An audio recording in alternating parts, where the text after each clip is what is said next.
آج وہ خاکہ ذہن میں بنا لیجئے اور کچھ آپ کو الجبرے کے فارمولے ہاتھ میں آ جائیں تاکہ خود آپ میں صلاحیت پیدا ہو جائے پرکھنے کی کہ اس فارمولے کو اپلائی کر کے دیکھ لیں یہ شرک ہے یا نہیں. یہ دو کام تو میں انشاءاللہ آج کر دوں گا، آپ مطمئن رہے. باقی یہ کہ تفصیل وہ تو ہر سلسلے میں تفصیل پھر بہت ہوگی. وہ شوق ہو تو وہ کیسٹ آپ سنیے. تو تین تقسیمیں ہو گئی. شرک فی الذات، اللہ کی ذات میں کسی کو شریک کر دینا، یہ سب سے زیادہ نمایاں، سب سے زیادہ جلی، سب سے زیادہ عریاں اور اللہ تعالیٰ کو سب سے زیادہ مبغوض اور ناپسند شرک ہے. شرک فی الصفات نمبر 2، یہ ایک علمی مسئلہ ہے جس میں آدمی ٹھوکر کھا جاتا ہے اگر محتاط نہ ہو. بڑے سے بڑے آدمی کو ٹھوکر لگ جائے گی. اس کا میں فارمولہ صرف آپ کو دوں گا، وہ ذہن میں رکھ لیجئے، پھر جہاں چاہیں اپلائی کیجئے، انشاءاللہ تعالی آپ کو ٹھوکر نہیں لگے گی. شرک فی الحقوق، اسی کا دوسرا نام شرک فی العبادت ہے. اللہ کا حق کیا ہے بندے پر؟ بندہ اللہ کی عبادت کرے. لیکن اس کو 5 اس کے مظہر ہیں، وہ ان میں گن کر بتا دوں گا کہ یہ شرک فی العبادت ہے. شرک فی العبادت کی اکثر شکلیں وہ ہیں کہ جو عملی شرک علماء جسے کہتے ہیں، اور اس کی شکلیں وہ ہو جائیں گی جن کو شرک خفی کہتے ہیں. تو سب سے جلی شرک فی الذات، سب سے خفی شرک فی الحقوق یا شرک فی العبادت.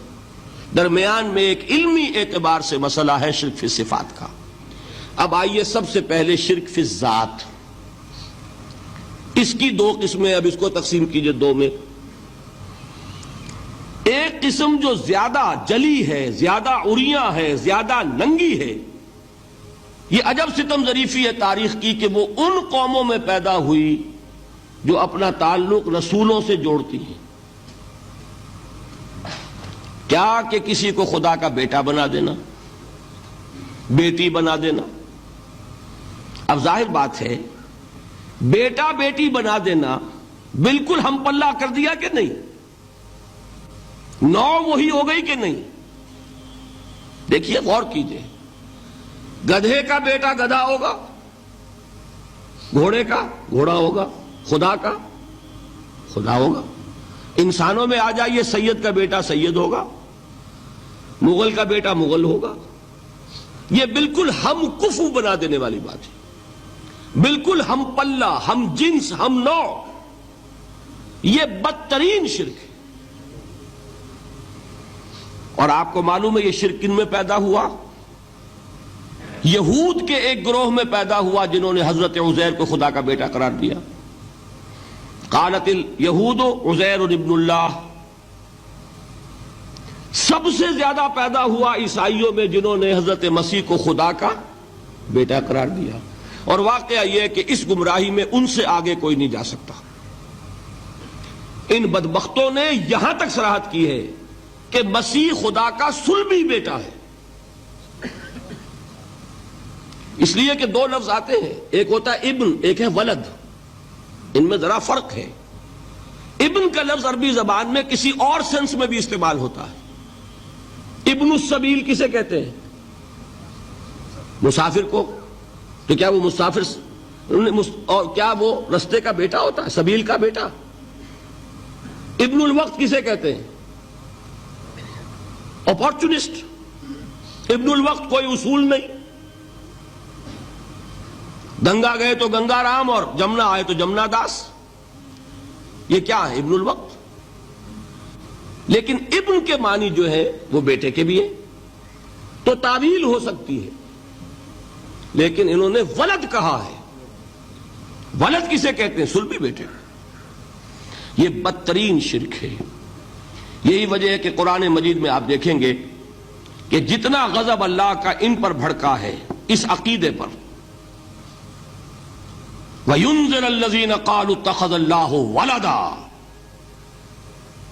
یہ قرآن نازل ہوا ہے محمد پر صلی اللہ علیہ وسلم تاکہ وہ خبردار کریں انہیں جنہوں نے یہ کہا ہے کہ اللہ نے کسی کو بیٹا بنایا. یہ سورہ کہف میں ہے، اور اگلی سورت سورہ مریم میں تو ایسا غضب اللہ کا ظاہر ہوتا ہے. وَقَالُوا اتَّخَذَ الرَّحْمَنُ وَلَدًا لَقَدْ جِئْتُمْ شَيْئًا إِدًّا. تکاد السماوات یتفطرن منہ وتنشق الارض وتخر الجبال حدا ان دعوا للرحمن ولدا وما ينبغي للرحمن ان يتخذ ولدا.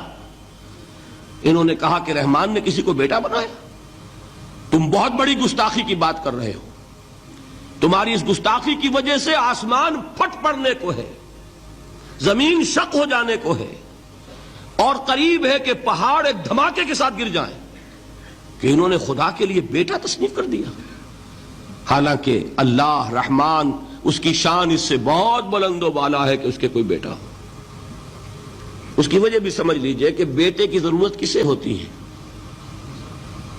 جو خود فانی ہو.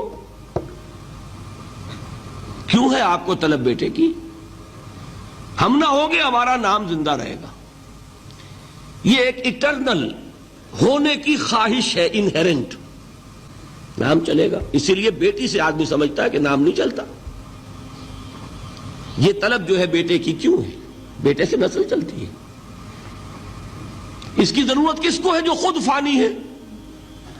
وما ينبغي للرحمن ان يتخذ ولدا, جو خود باقی ہے ہمیشہ کے لیے, اس کو کوئی احتیاج نہیں. تو آپ نے بات سمجھ لی. میں بہت مختصر بات کروں گا آج. اسی طریقے سے حضرت ابراہیم کی نسل سے تھے جو مکے کے لوگ اور عرب کے لوگ, بنی اسماعیل. جو موحد کامل تھا ابراہیم, جس کو اتنی مرتبہ سند ملی وما کان من المشرکین, ان کی نسل میں وہ لوگ تھے جنہوں نے فرشتوں کو خدا کی بیٹیاں بنا دیا. یہ جو ان کی دیویاں تھیں یہ مؤنث, لات, عزا, منات, یہ سب کیا مؤنث نام ہے. انہوں نے یہ کہا کہ فرشتے جو ہیں وہ خدا کی بیٹیاں ہیں. اصل میں عقیدہ کیسے ہوتا ہے؟ انہوں نے کہا بڑے لاڈلے ہیں, لاڈلی ہوتی ہے بیٹی بہت زیادہ, تو یہ خدا کی بیٹیاں ہیں. ہوتے ہوتے ان کا یہ عقیدہ ایسا پکا ہوا کہ بجائے استعارے کے اب انہوں نے حقیقت بنا دیا یہ خدا کی بیٹیاں ہیں. ان پر قرآن مجید نے کئی جگہ پر ذرا ایک لطیف انداز میں تنزیہ پیرائے میں بھی کہا ہے کہ بھائی تم نے خوب کیا, انہوں نے الاٹ کیا تو بیٹا تو کیا, تم نے اللہ کو الاٹ کی تو بیٹیاں کی, جو تمہیں خود پسند نہیں. الکم البنون, تمہارے لیے بیٹے ہوں, وَلَهُ الْبَنَاتُ, اور اس کے لیے بیٹیاں. تو یہ تو ذرا ایک لطیف انداز ہے, تنزیہ پیرایا ہے.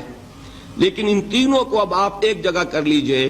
بیٹا بیٹی قرار دینے کا شرک, یہ کیا ہے؟ شرک فی الذات, ہر اعتبار سے اللہ کا مثل بنا دینا, ہم کف بنا دینا, ہم پلہ بنا دینا, ذات میں شریک کر دینا. یہ بدترین شرک ہے. یہی وجہ ہے دیکھیے قرآن مجید کی عظیم ترین سورت کون سی ہے؟ سورہ اخلاص, جو ایک تہائی قرآن کے مساوی حضور نے قرار دیا, جس کو ثلث قرآن کے مساوی, وہ در حقیقت اسی شرک کی نفی پر ہے. قل هو اللہ احد اللہ الصمد لم یلد ولم یولد ولم یکن لہ کفوا احد. یہی آیا اس میں سورہ بنی اسرائیل کی آیت آخری میں نے سنائی تھی, وَقُلِ الْحَمْدُ لِلَّهِ الَّذِي لَمْ يَتَّخِذْ وَلَدًا. کہو کہ کل شکر اور کل تعریف اس اللہ کے لیے جس نے کسی کو اپنا بیٹا بیٹی نہیں بنایا. ولد دونوں پر جاتا ہے, اولاد جیسے آپ کہتے ہیں, اولاد بیٹا بیٹی شریک ہوتے ہیں, نہ اس کا کوئی بیٹا نہ اس کی کوئی بیٹی, نہ وہ جنا گیا نہ اس نے کوئی جنا. ایک قسم تو یہ ہوئی شرک فی الذات کی. دوسری قسم کیا ہے؟ یہ ان مذاہب میں ہوئی ہے جو نبیوں اور رسولوں کی طرف نسبت نہیں رکھتے بلکہ فلسفیانہ مذاہب ہیں. ہندوستان کے اکثر مذاہب فلسفیانہ ہیں. فلسفیانہ مذاہب میں یہ شرک فی الذات کس شکل میں پیدا ہوا؟ دو شکلیں پیدا ہوئیں. ایک ہماؤست اور ایک حلول.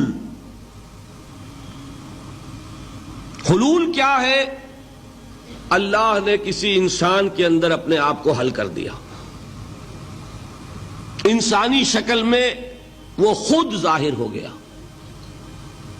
اوتار کا عقیدہ, انگلش میں گاڈ انکارنیٹ، عیسائیوں میں بھی حضرت مسیح کو گاڈ انکارنیٹ بھی قرار دیا جاتا ہے۔ خود خدا نے یہ شکل اختیار کر لی۔ رام چندر جی ہوں، کرشن جی مہاراج ہوں، کیا ہے؟ یہ اوتار ہیں۔ اللہ نے ان میں حلول کیا یا اللہ نے ان کی شکل میں ظہور کیا؟ سمجھ میں آ گیا؟ اور ایک عقیدہ کیا ہے؟ یہ بڑا فلسفیانہ مسئلہ ہے، دیکھیے بڑا ٹیڑھا مسئلہ ہے یہ، لیکن میں اس وقت اس کی تفصیل میں نہیں جاؤں گا، بہت باریک باتیں ہو جائیں گی۔ مسئلہ کیا ہے کہ اگر خدا کو مان لے تو پھر سوال یہ ہے کہ خدا نے اس کائنات کو کیسے پیدا کیا؟ یہ ایک سوال آتا ہے ذہن میں، جس کے نہیں آتا وہ کہے گا پاگل پن ہے، خامخواہ اس پر کیوں سوچتے ہیں، لیکن جس کے ذہن میں سوال آ گیا اس کے لیے بڑی مصیبت ہو جاتی ہے۔ وہ تو سوچتا ہے، انسان کا اختیار نہیں ہوتا اپنے ذہن پر، وہ لاکھ روکے اسے مت سوچو، وہ اور سوچے گا۔ یہ مصیبت ہے فلسفیوں کی، کیسے پیدا کیا؟ اب ایک تصور تو یہ ہے کہ جیسے یہ میز ہے، بڑھئی نے بنایا اس کو، بڑھئی علیحدہ ہے، میز علیحدہ ہے، لیکن اس میں یہ بات ماننی پڑے گی کہ پہلے کوئی چیز تھی جس سے میز بنائی، لکڑی تو تھی نا، اس سے میز بنائی۔ لہذا ہندوؤں میں ایک عقیدہ یہ ہے کہ خدا بھی قدیم، مادہ بھی قدیم، خدا نے اس مادے سے یہ شے بنا دی، مادے سے یہ بنا دی۔ وہی مٹی کی تغاری ہوتی ہے، کمہار اس سے کوئی رکابی بنا دیتا ہے، کوئی وہ ہنڈیا بنا دیتا ہے، کوئی گھڑا بنا دیتا ہے، مٹی تو ہے نا پہلے۔ تو مادہ بھی قدیم، خدا بھی قدیم، اور مادے سے خدا نے یہ شکلیں بنا دی۔ ٹھیک، یہ بھی سنویت ہو گئی، توحید تو ختم ہو گئی۔ تو جن لوگوں کا ذہن تھا توحیدی لیکن اس مسئلے میں الجھ گئے، انہوں نے ایک اور شکل تجویز کی کہ خدا خود ہی اس شکل میں تبدیل ہو گیا۔ کیسے؟ جیسے برف پگھلتی ہے تو پانی بن جاتا ہے۔ پانی کہاں سے آیا؟ برف سے۔ اب کوئی پوچھے برف کہاں ہے؟ بھائی یہی پانی ہے، یہی برف ہے یا نہیں؟ اسی پانی کو آگ کے اوپر آپ نے رکھ دیا، وہ بھاپ بن گئی۔ اب آپ کہیں برف کہاں ہے، پانی کہاں ہے؟ یہی بھاپ جو ہے یہی در حقیقت پانی ہے، یہی بھاپ جو ہے یہی برف ہے۔ یہ ہے وہ ہماؤس پینتھیزم جس کو انگریزی میں کہتے ہیں، کہ خود خدا نے روپ دھار لیا اس کائنات کا۔ یہ دو فلسفے ہیں۔ کیا ہے یہ؟ بدترین شرک ہے۔ پہلی اگر شکل ہے تو وہ انسان خدا قرار پا گیا، جس کو اوتار مانا وہ خدا ہو گیا کہ نہیں؟ اور دوسری شکل میں تو ہر چیز ہی خدا ہے، یہ بھی خدا، یہ بھی خدا، پتھر بھی خدا، درخت بھی خدا، ہر چیز خدا۔ اس لیے کہ وہ برف پگھلی ہے تو پانی بنا ہے۔ وہ پانی چاہے زیر زمین آ رہا ہے، وہ پانی چاہے زمین کے اوپر دریا کی شکل میں آ رہا ہے یا زمین میں سوتے چل رہے ہیں، پانی تو وہی برف ہے جو پہاڑوں پر ہمالیہ پر پڑا ہوا ہے، وہی پگھل رہا ہے، یہ کچھ بن رہا ہے۔ یہ ہے شرک فی الذات کی دوسری قسم جو دنیا میں رہی، پینتھیزم اور انکارنیشن، یا حلول اور ہماؤست۔ سمجھ میں آگے؟ اب میں ایک بات آپ سے عرض کروں گا، اللہ کا اس امت پر بہت بڑا فضل ہے جس کا آپ کو شکر ادا کرنا چاہیے۔ اس نوع کے شرک سے یہ امت 15ویں صدی شروع ہو جانے کے باوجود تاحال بحیثیت مجموعی محفوظ ہے۔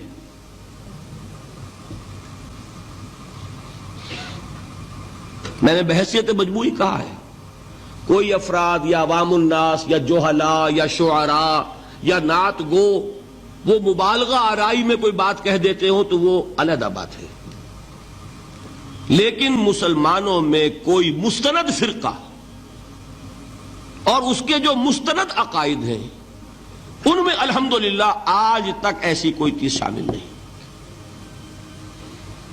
اس کا جب آپ تقابل کریں گے نا،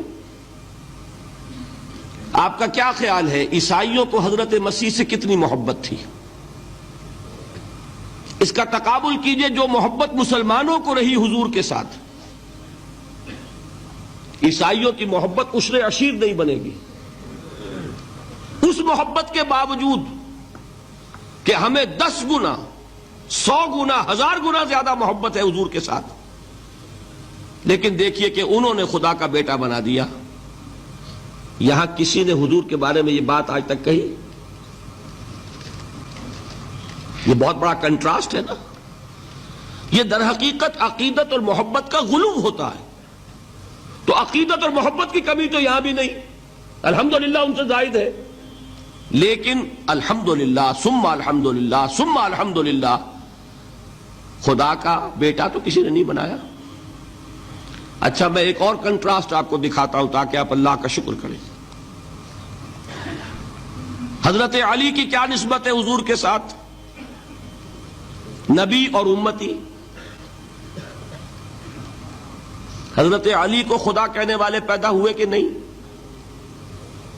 بتائیے نا، کیا وجہ ہے کہ علی کو خدا کہنے والے پیدا ہوئے لیکن محمد کو خدا کہنے والا پیدا نہیں ہوا صلی اللہ علیہ وسلم ورضی اللہ تعالی عنہ؟ بہت اہم بات ہے، غور کیجئے گا اس میں۔ حالانکہ حضرت علی کا رتبہ کہاں، حضور کا کہاں؟ آج بھی آپ دیکھیے، آپ کے جاہل عوام کے زبان پر نعرہ یا علی مدد کا ہوتا ہے، یا محمد مدد کسی نے کہا آج تک؟ یہ یا محمد لکھنے کے کام آتا ہے صرف، وہ مسجد پہ لکھ دو تاکہ پتہ چل جائے یہ فلاں فرقے کی مسجد ہے، دوسرا خود ہی بھاگ جائے وہاں سے۔ یہ صرف اس کام کے لیے ہے۔ باقی جہاں اصل میدان میں بات آتی ہے، کوئی نعرہ لگاتا ہے یا محمد مدد، محمد کا رتبہ اونچا یا علی کا، تو ان سے کیوں نہیں مدد مانگی؟ یہ سوالات آپ کے سامنے رکھ رہا ہوں میں۔ پھر یہ کہ جس طریقے سے کہ غوث اعظم کو پکارا جاتا ہے، کیا محمد کو پکارا جاتا ہے؟ کیا نسبت ہے؟ حضرت علی تو پھر بھی صحابی ہیں، خلیفہ چہارم ہیں، حضور کے چچا داد بھائی ہیں، داماد ہیں۔ غوث اعظم تو بہرحال وہ نسبت تو نہیں ہے۔ دیکھیے، میں اس کا تعلق جوڑتا ہوں ختم نبوت سے۔ جس طرح اللہ نے خصوصی حفاظت فرمائی ہے قرآن کی، اسی طرح خصوصی حفاظت فرمائی ہے محمد الرسول اللہ کی۔ یہ اسپیشل پروٹیکشن ہے، ورنہ نہیں ہو سکتی تھی۔ یہ خصوصی تحفظ ہے اللہ کا۔ یہاں بگاڑ پیدا ہو جائے تو صحیح کون کرے گا؟ اب حضرت مسیح کی اصل حقیقت تو حضور نے آگے بتا دی۔ ذالک عیسی ابن مریم قول الحق الذی فیہ یمترون ما کان للہ ان یتخذ ولدا سبحانہ۔ یہ حضور نے آ کر حضرت مسیح کی حقیقت بیان کر دی کہ نہیں؟ سورہ مریم کی یہ آیات سنی تھی نجاشی رحمت اللہ علیہ نے جب حضرت جعفر ابن ابی طالب کی زبان سے، تو کیا کہا تھا تنکا اٹھا کر، خدا کی قسم جو ان آیات میں مسیح کا مقام بیان ہوا ہے، مسیح اس سے تنکا بھر بھی زیادہ نہیں ہے۔ لیکن اگر محمد الرسول اللہ کو خدا کا بیٹا بنا دیا گیا ہوتا یا خدا بنا دیا گیا ہوتا تو کون آتا اس کی اصلاح کے لیے؟ جیسے قرآن مجید کا تحفظ ہے، ایسے ہی محمد الرسول اللہ کا تحفظ ہے۔ وہ تحفظ ہوا کیسے ہے؟ جتنا قرآن مجید نے ایمفیسائز کیا حضور کی بشریت کو، قل انما انا بشر مثلکم، اے نبی ان کو بتاتے رہیے، بار بار بتائیے کہ مجھے کچھ اور نہ بنا لینا، میں بھی بشر ہوں، انسان ہوں۔ ہاں مجھ پر وحی ہوتی ہے، تم پر نہیں ہوتی، یہ فرق ہے۔ میں رسول ہوں، تم نہیں ہو۔ یہ بعد میں ذرا اور مسئلہ میں واضح کروں گا، ابھی صرف یہ نوٹ کیجئے کہ یہ تحفظ جو ہے، جیسے قرآن کو تحفظ دیا لیکن اس کے لیے ذرائع بھی ہے نا۔ یہ حفظ قرآن کا سلسلہ جو ہے یہ اس کا ذریعہ بنا، یہ رمضان میں تراویح جو ہے اس کا ذریعہ بنی۔ ہمارے ملکوں کے اندر تو حفاظ کو مسجدیں نہیں ملتی، تلاش کرتے پھرتے ہیں، اور ایک جیسا کہ اینول جشن ہوتا ہے قرآن مجید کا، ہر حافظ اپنا حفظ تازہ کر رہا ہے، حفاظ لگے ہوئے ایک دوسرے کے ساتھ تازہ کرنے میں۔ یہ ذریعہ ہے اللہ تعالیٰ نے کہ جس کے ذریعے سے قرآن کو محفوظ کیا. تو حضور کو جو حفاظت دی اس کا ایک طریقہ کیا ہوا؟ قرآن مجید میں حضور کی بشریت کا نمایاں کرنا، اور دوسرا یہ کہ خود حضور نے ایسی باریک بینی سے روکا. یہ بھی آپ کو پسند نہیں تھا کہ میں آؤں تو تم کھڑے ہو جاؤ. سنا کہ نہیں سنا آپ نے؟ صحابہ کو آپ روکتے تھے. ایک صحابی کی زبان سے نکل گیا ما شاء اللہ و ما شئت، جو اللہ چاہے اور جو آپ چاہیں. فوراً ٹوک دیا اجعلتنی للہ ندا، کیا تم نے مجھے خدا کا مد مقابل بنا دیا؟ مشیت صرف اس کی ہے. یہ روک ٹوک، یہ وہ چیزیں ہیں کہ جس کی بنا پر اللہ نے تحفظ عطا فرمایا. یہ جو آپ نے فرمایا میری قبر کو کسی جلسے اور جشن کا مرکز نہ بنا لینا، فرمایا کہ نہیں فرمایا؟ اللہ تعالیٰ لعنت فرمائے بنی اسرائیل پر کہ انہوں نے اپنے نبیوں کی قبروں کو وہ میلہ گاہ بنا لیا. یہ ساری وہ ہیں، یہ تحفظات ہیں، یہ بچاؤ ہے. یہ امت کو متنبہ کیا جا رہا ہے کہ محبت اور عقیدت کا غلو جیسے پہلے ہوا، یا اہل الکتاب لا تغلو فی دینکم، اے کتاب والو اپنے دین میں غلو سے کام نہ لو. یہ غلو محبت، غلو عقیدت ہے جس کی بنا پر وہ خدا کے بیٹے بنا دیے گئے. اور اگر وہ ہوتا یہاں اللہ کا نہ معلوم اللہ کے برابر کس طریقے سے حضور کو بنا دیا جاتا. لیکن قرآن نے خود حضور نے اس کی پیش بندی کی، جس کا ظہور ہم دیکھ رہے ہیں کہ اللہ کے فضل و کرم سے یہ امت تا حال بحیثیت مجموعی محفوظ ہے.